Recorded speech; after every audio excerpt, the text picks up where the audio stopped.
Selamat pagi, Sobat Merkuri, Sobat MSI Consulting ya. Kita kembali lagi di acara Solusi SDM ya, setiap hari Selasa jam 8 sampai jam 9. Pagi hari ini sudah ditemani oleh Bu Evi Yemima Kuncoro, MPSI, psikolog, dan Muhammad Vicky Amirullah, SPSI. Seperti itu. Oke, untuk tema pagi hari ini kita mengangkat tema peran HR sebagai agent of change. Seperti itu.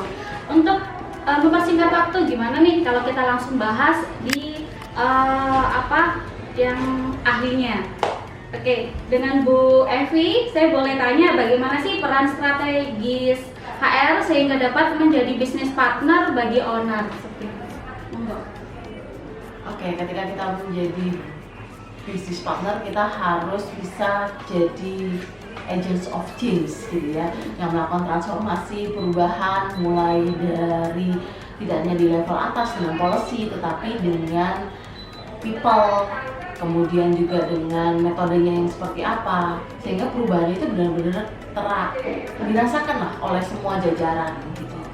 Nah, bukan kita melihat hal-hal itu yang kecil-kecil, tapi kita mulai melihat secara garis besarnya, sistemnya mau dibuat seperti apa, dan bahkan metodenya mungkin akan ada yang lebih efisien, lebih ke sana. Oke, Mas Vicky mungkin ada yang ditambahkan untuk yang bagaimana sih peran strategis HR untuk bisnis partner bagi owner? Oke, peran strateginya lebih memahami, yang pertama memahami dari tujuan itu sendiri, tujuan dari manajemen, karena memang kita bisnis partner dan di tempat kami banyak bisnis unitnya, terus kita juga wajib untuk mengetahui karakteristik setiap bisnis unit, karena dari satu bisnis unit itu pasti akan melahirkan sebuah nilai-nilai perilaku ke para karyawannya. Nah, itu untuk bagian saya juga berpengaruh. Ketika nantinya saya ingin mencari karyawan untuk di bisnis unit yang A, saya harus mencari kandidat yang sesuai dengan kualifikasi ataupun value di bisnis unit tersebut. Itu. Oke, kira-kira nih Bu Evi, apa sih peran dan tanggung jawab HR sebagai agent of change? Sedangkan ini kan manajemen 4.0, 5.0 yang sekarang itu gimana sih peran HR sebagai betul itu. Oke. Itu gimana sih caranya HR untuk sounding ke teman-teman yang lain untuk bisa survive juga di perkembangan zaman sekarang kayak gitu deh. Kita bisa melihat dengan tren sebenarnya, trennya sekarang itu sejauh apa. Jadi kita nggak boleh terlalu sombong juga dengan diri kita. Kita lihat yang di luaran mau sejauh apa sih trennya. Jadi kita bisa tahu, kita bisa ukur kemampuan kita seperti apa. Mungkin saat ini kita belum mengalami kesulitan, tetapi kita tidak tahu 1 tahun, 2 tahun lagi kita mau jadi apa. Jadi kita harus melihat, berkaca gitu ya, bercermin apakah memang kita itu sudah oke atau belum, atau apalagi yang perlu diimprove gitu loh, biar kita bisa sampai ke goal jangka panjang gitu. Oke, Mas Vicky mungkin ada yang mau ditambahkan? Saya rasa dari Bu Evi tadi sudah cukup menggambarkan. Oke. Pertanyaan itu. Betul. Kira-kira nih Bu Evi, apa saja sih yang menjadi target utama dalam melakukan peran sebagai agent of change? Sedangkan kan biasanya yang paling powerful untuk ngasih soundingan, kemudian merubah manajemen itu di HR sama pasti ownernya ya Bu ya. Kira-kira seperti apa Bu? Jadi peran utamanya sebagai agent of change ya tadi ya. Gitu ya, kita harus melihat memang apakah sekarang ini berpotensi ada resikonya sejauh apa, apakah itu low, medium, high. Kita harus benar-benar tahu. Yang high otomatis harus segera kita benahi. Nah, tetapi yang HR anggap high dengan yang mungkin manajemen anggap high itu beda, atau mungkin dengan level bawah juga beda nih ya. Nah, kita harus melihat benar-benar kita punya satu mindset yang sama. Resikonya ini benar-benar kita sepakati jangka panjang, pendek, atau yang rendah gitu. Nah, itu yang kita perlu bahas dan lebih lanjut. Oke, barangkali ada dampaknya juga nih di talent management di Mas Vicky juga. Dengan perubahan-perubahan yang dari manajemen itu kan pastinya berdampak juga dengan kualifikasi kandidat yang akan dicari. Betul. Gitu. Oke. Kira-kira nih apa nih kiat-kiatnya nih atau strateginya untuk kita sudah misalnya nih kualifikasi sudah ditetapkan dan sudah cari orang dan sudah ada database, tapi ternyata dari manajemen ada tambahan kualifikasi lagi. Nah kira-kira dari Mas Vicky gimana nih solusinya kalau itu terjadi? Untuk sebagai talent acquisition ya, untuk salah satu peran talent acquisition kita juga wajib memberikan inovasi dalam mencari atau kita bilangnya sourcing kandidat yang istilahnya sifatnya anti mainstream. Jadi kayak misalnya secara normalnya, secara defaultnya kan ada yang dari job portal, ada yang dari email, ada yang dari kampus dan sebagainya. Mungkin bisa menggunakan dengan cara semacam headhunting ya. Iya. Karena kan kalau misalnya kita lihat di luar sana kan headhunting ini berbayar, Mbak. Jasa headhunting itu berbayar. Jadi kalau misalnya ada perusahaan yang memiliki rekrutmen atau talent acquisition yang memang dia bisa untuk headhunting, itu bisa juga diambil sebagai efisiensi cost menurut saya sih. Tanpa menggunakan untuk jasa headhunting yang di luar. Oke. Kira-kira nih dari perlakuan HR sendiri sehingga menjadi katalisator perubahan tersebut. Bagaimana sih strategi HR sendiri untuk menjadi katalisator dalam agent of change tersebut? Kalau memang kita melihat atau merujuk pada perkembangan zaman yang sekarang cepat, kita harus melihat bahwa mindsetnya yang harus dirubah dulu. Betul. Nah, ketika kita bisa merubah mindset, otomatis orang itu akan timbul secara awareness-nya untuk upgrade apa? Knowledge-nya, skill-nya, attitude-nya, gitu loh. Nah, jadi kita punya pemahaman permasalahan yang sama, kita mengobati yang sama, gitu lebih tepatnya gitu sih. Oke. Kira-kira memang seperti itu ya, harus nggak hanya HR yang maju, tapi kita harus maju bareng-bareng.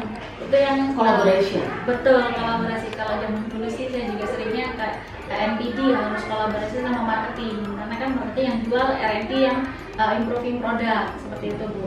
Kira-kira nih dari Bu Evi, bagaimana menetapkan waktu yang tepat untuk dilakukannya improvement ataupun change manajemen tersebut? Kadang itu kan manajemen maunya cepat, apalagi langsung turun tangan ownernya ya Bu ya.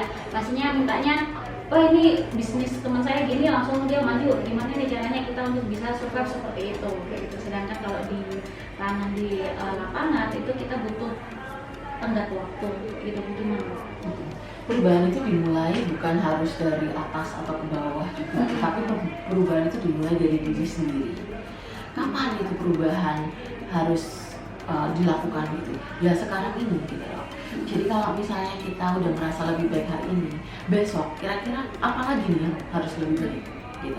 Setiap hari harus ada evaluation-nya supaya besok kita bisa implementasi apakah memang trik atau eksperimen yang kita sudah lakukan itu sesuai dengan kondisi yang di lapangan. Ada before afternya jelas.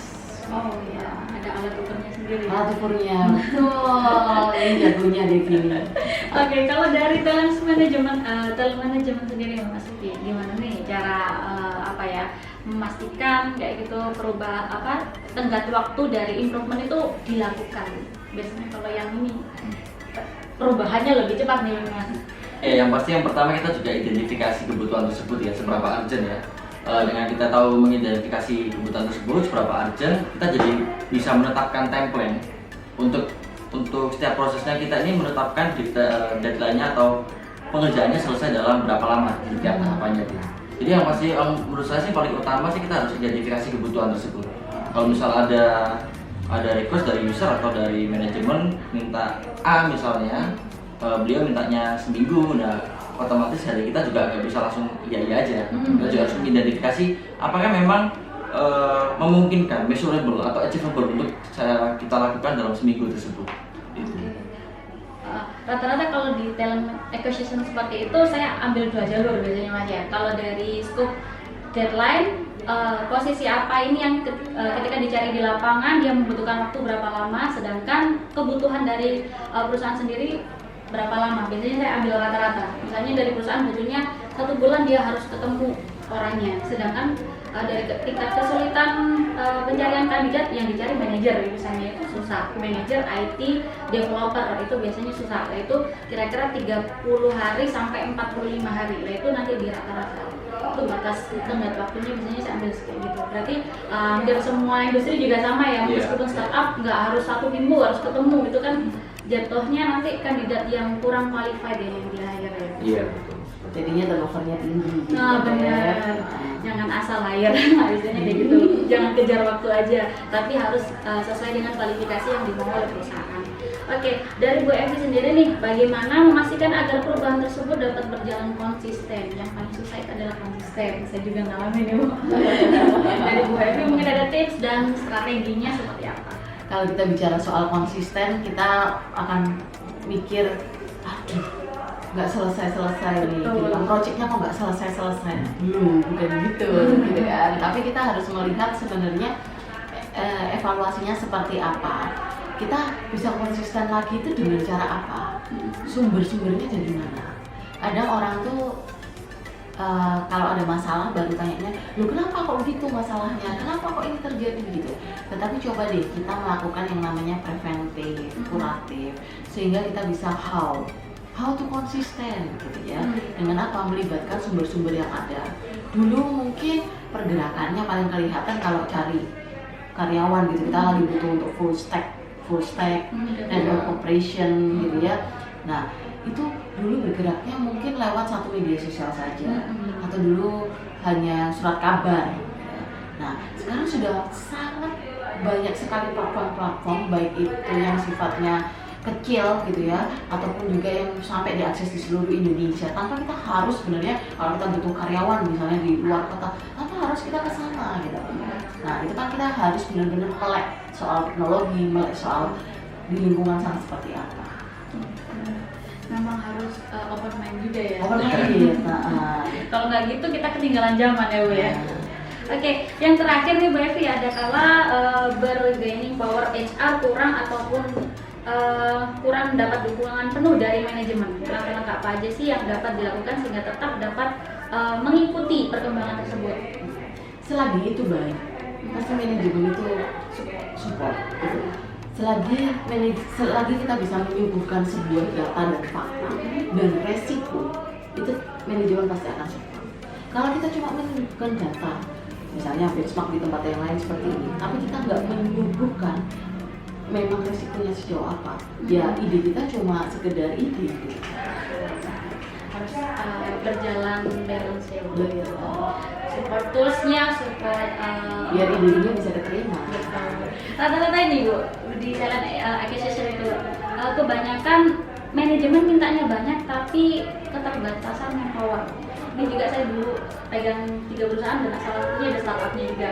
Nah ini manajemen ngasih fasilitas, kamu hire staff rekrutmen banyak katakan kayak gitu. Tapi kalau kita mandangnya sebagai menyeluruh ya, kita ada budget manpower dan sebagainya, itu kan tidak make sense juga. Seharusnya nggak balance kalau misalnya kita kekurangan talent. Berarti gimana nih cara mengatasi hal yang seperti itu, Mas Vicky? Nah, sebenarnya kalau mengatasi hal seperti itu terkait tadi ya efisiensi tadi Mbak ya. Itu memang kan setiap perusahaan di awal selalu ada namanya manpower planning Mbak ya.